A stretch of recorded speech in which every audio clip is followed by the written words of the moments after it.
বাংলায় বহুল প্রচলিত প্রবাদ বাক্যগুলির মধ্যে অন্যতম একটি হলো রথ দেখা কলা বেচা, যার অর্থ করলে দাঁড়ায় একটি কাজ করতে এসে দুই কাজ করে নেওয়া। তবে এই প্রবাদটির উৎপত্তি কোথা থেকে হয়েছে সে বিষয়ে একটা কৌতূহল থেকেই যায়।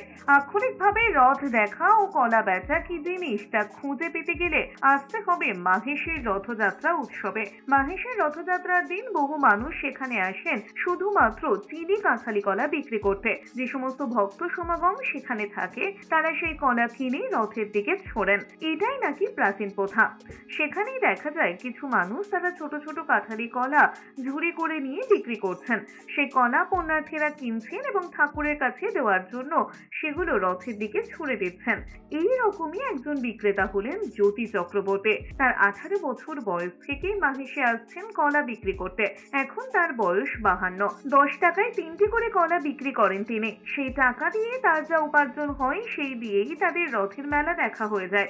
উপরন্তু কিছু লাভের টাকাও থাকে। জ্যোতি চক্রবর্তীর মতন এরকম অনেকেই মাহেশের রথের মেলায় কলা বিক্রি করতে আসেন। এটাই যেন রথ দেখা কলা বেচা। এই জিনিসটাই আপনাদের মাহেশের সব থেকে বিখ্যাত নামের জন্য চিনি কলাটা।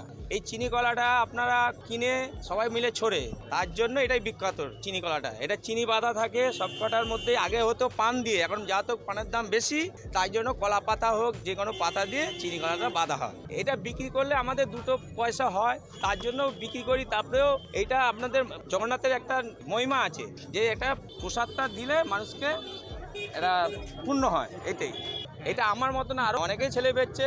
এবার তারা বেচে কিনে বাড়ি চলে যাবে, ছড়াছড়ি হবে। রথ দেখা কলা বেচা, হ্যাঁ, এটা পূর্বপুরুষ থেকে আমরা দেখে এসেছি।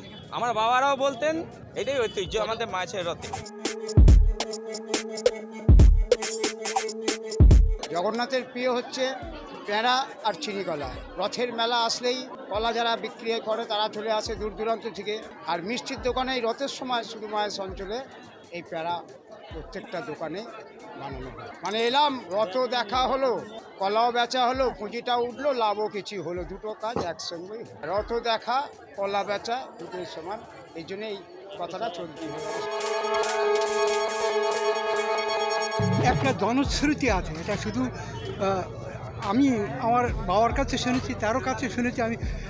এটা জনশ্রুতি, শুধু গ্রাম্য প্রবাদ।